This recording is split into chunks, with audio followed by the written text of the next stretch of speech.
Kan keadilan itu yang menjadi apa? Faidah hakam bainan nas. Fahkum bil adl.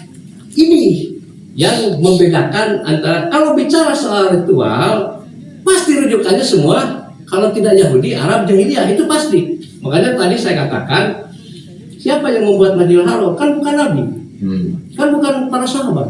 Sudah berdiri sebelumnya. Siapa yang buat Ka'bah kan bukan Nabi, kan lain para sahabat. Itu tidak ada sebelumnya.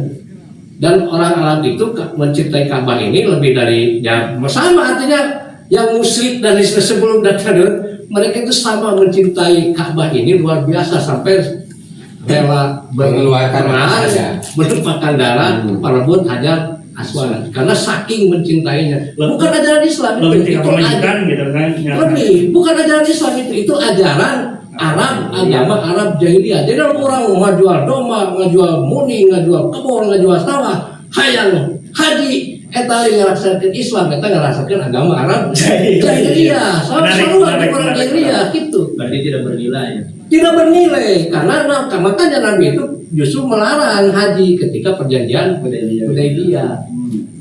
Jadi ayat simpulkanlah ya. Ayat itu perspektif itu berbeda.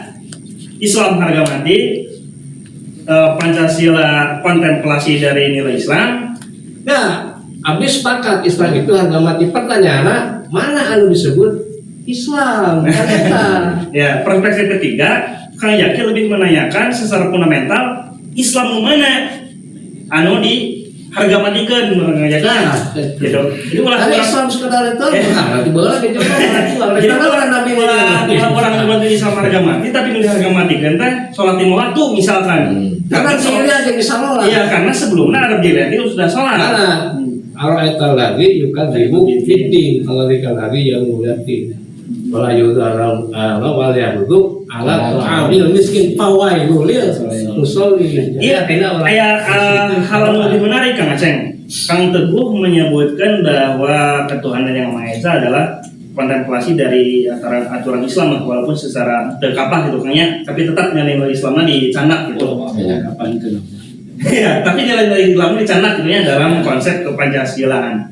Enggak, tadi terbalik ini karena Islam yang mana cik saya jadi kan Nabi itu tadi kan di sana sudah ada praktek Yahudi tidak dihapus, tidak dibuang, diakomodir. Dia sudah ada praktek ritual agama Arab Jahiliyah. Tidak dihapus, diakomodir juga. Oh masalah. Ya, maksud saya kan upami Pancasila ketuhanan Maha Esa hasil kontemplasi dari Islam. Nah, yang diadopsi oleh Pancasila itu bukan Islam, agama Arab Jahiliyah. Menjawab kan Teguh. Ayat tanggapan kan Teguh bahwa ketuhanan Maha Esa Pancasila adalah kontemplasi Arab Jahiliyah bukan dari Islam. Kalau saya rujuk gitu kan, karena berdasarkan keyakinan saya gitu kan, kalau rujuknya ke Al-Quran bahwa dari zaman Nabi Adam juga sudah membawakan Islam gitu kan, sampai Nabi Ibrahim sampai kesininya Nabi Muhammad gitu kan. Berarti Nabi Ibrahim itu bukan agama Yahudi menurut saya gitu kan.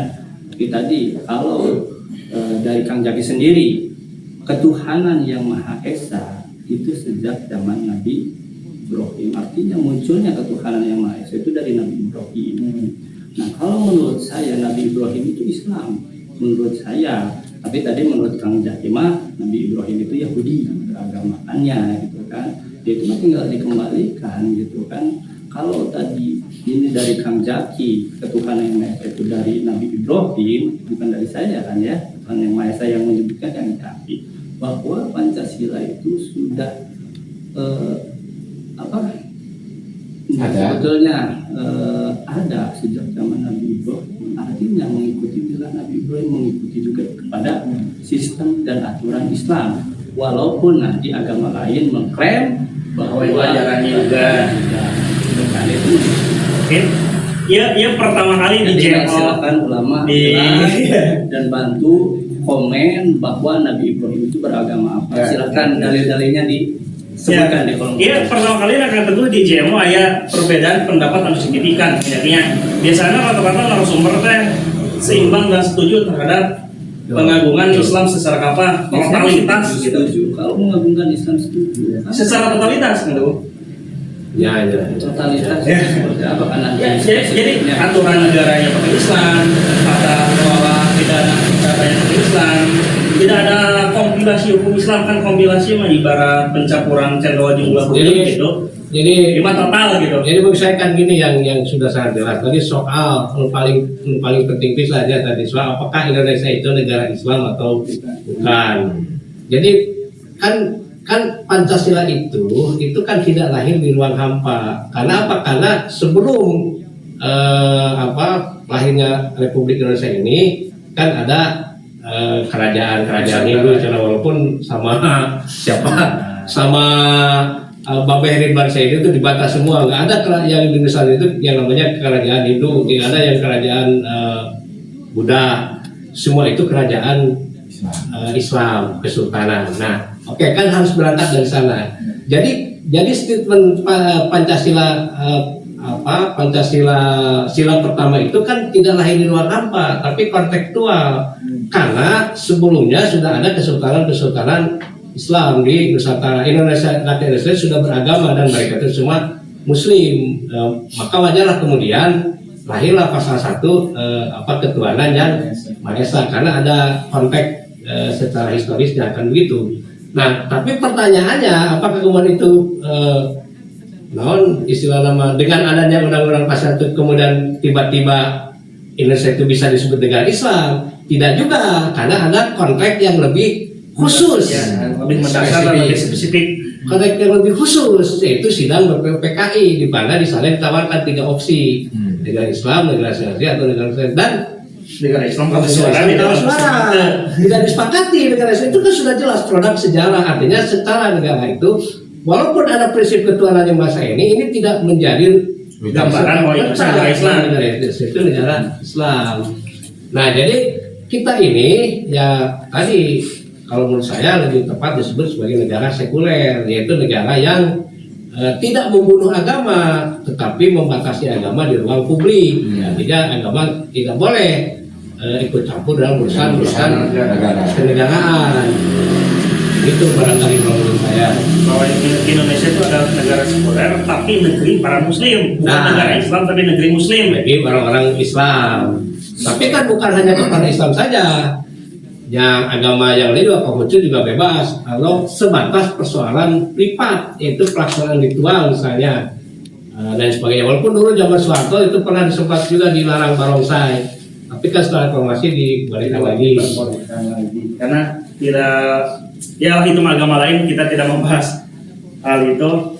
Nggak, artinya perlakuan kepada Islam ini sama seperti agama lain. Jadi kalau orang Islam ini mengklaim bahwa negara Indonesia itu negara Islam karena boleh sholat, ya orang Konghucu juga bisa mengklaim Indonesia itu negara Konghucu karena mereka juga boleh. Tidak ada yang mengklaim bahwa negara itu negara Islam. Semuanya sepakat bahwa ini adalah negara kesatuan Republik Indonesia. Cuman tadi ada asas-asas yang mengambil dari pada Islam. Oh, sepakat karena yang tidak ada norma yang mungkin pusat yang paling diambil itu tadi sistem daripada keislaman sendiri tadi dengan Pancasila. Walaupun kembali lagi agama-agama lain juga bisa mengklaim itu. Ya tidak mau karena tidak terbatas dalam satu agamanya, Kangnya. Kepada intinya yuk mau puas ada pasti ada hal-hal yang ingin disampaikan secara lebih baik dari Islam harga mati, setuju Islam harga mati, Pancasila hasil dari kontemplasi Islam. Kangge penutup pertanyaan terakhir sekaligus close statement tina ruang ayeuna anu pasti jauh lebih menarik dikarenakan ayana perbedaan pendapat. Lamun misal lima kanggunya kita lupakan negara nasionalis sekuler Indonesia. Misal Indonesia menjadi negara khalifah, negara Islam secara utuh dan berdiri berangkat dari Tatar Sunda, saha nu cocok jadi khalifahna? Nah, ada di Mulyono, dari Mulyadi, atau ada Mujib di NU. Sekalian closing statement dari masing-masing narasumber. Silakan ketemu pertama. Sanggup cocok jadi khalifah di antara dua orang eta. Sebetulnya mah negara Kesatuan Republik Indonesia ini sudah ada undang-undang atau konstitusi tersendiri tentunya, dan kalau adanya khilafah di negara Kesatuan Republik Indonesia itu tidak bisa ini mah bukan berbicara bisa dan tidak. Ya, Kalau misalkan udah jadi negara negara Islam berbentuk khilafah dan khalifah, dia mah tidak berbicara sekularisme dan lain sebagainya. Ini masuk sudah jadi negara Islam Indonesia tadi.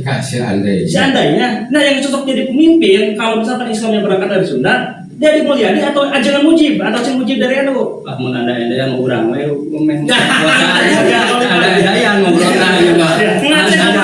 Ustaz Pian. Deddy Mulyadi apa Ajangan Mujib? Untuk kekhalifahan, jadi sebetulnya mah semua naga bakal bisa. Nah, Semua naga bakal bisa. Dek Mujib sekalipun, udah Demul sekalipun, tinggal we arahna, gitu kan. Jadi ulah nyari sosokna, udah mah sok agar pola ku sosokna lah. Tapi arahnya mau kemana ya? Nah, arahnya mau kemana ya teh. Jadi pusasa bisa. Bahkan lamun ngadang orang-orang naon para pelopor perjuangan kapungkur mempunyai statement, jangankan orang yang terkenal gitu kan, si prajurit petit wae bisa jadi pemimpin. Jadi kan pemimpin mah sawe bisa. Jangan dilihat sosoknya tapi lihat arah dan tujuan. Aceng minat itu jadi kenapa? Aceng minat. Puasa loh. Kaduana tergantung niat orang. Sabab cek Allah mah nu bakal ditinggali ku Allah mah kumaha niatna. Kamu eta niatna Kang yang terakhir Kang Aceng, Kang Jaki, Deddy Mulyadi atau Mujib nu cocok jadi khalifah lamun khalifah berangkat dari Tatar Sunda. tapi kalau Aing Mujib kan tertib satu ini aja orang siapa pernah jadi RT, pernah jadi RT meren gitu ya, pernah. Tapi kalau Jadi Mulyadi mah jelas tidak cocok. Soalnya jadi gubernur Jawa Barat di eta we teu cocok. Sabab naon? Sabab Bapak Aing mah kan tara asa aing jeung tara kumaha aing. Sabab anu sok asa aing kumaha aing mah jurig jarian. Anu demi kudu rumah di Paraman Kulhu. Jadi komodila mau jadi khalifah kan. Jadi kan harus dipahami bahwa gubernur itu bukan raja, gubernur itu jabatan publik yang kalau bisa sebenarnya bukan. Jadi pada kesimpulannya sahabat Jagung Mustafa Official pertemuan wengi ayeuna teh ngahasilkan beragam pendapat, berbagai statement dan masing-masing di JMO itu teramat sangat dihargai. JMO tidak mengklaim bahwa Indonesia harus seperti A, harus seperti B, tidak menghakimi pendapat lain seperti halnya pendapat berbeda dari Kang Teguh. Itu adalah suatu hal yang legal. Itu diharuskan untuk menunjang pertumbuhan akal sehat agar tidak hidup dalam basis doktrin dan dogma yang pada akhirnya bisa disimpulkan bahwa ketika Indonesia menjadi negara Islam, Kang Teguh siap jadi pemimpin, Kang Aceh Tian mah nuturkeun tong saha jelema Eno dipastikan Kang Deddy Mulyadi tercocok jadi pemimpin negara Islam saur Kang Jaki. Atur nuhun sakitu kesempatan anu tiasa diaturkeun. Insyaallah pasti aya teman-teman jauh lebih ingin disampaikan. Insyaallah bisa tepang di kesempatan selanjutnya. Mugi aya umur sareng rezekina. Akhirul kalam. Wassalamualaikum warahmatullahi wabarakatuh. Waalaikumsalam.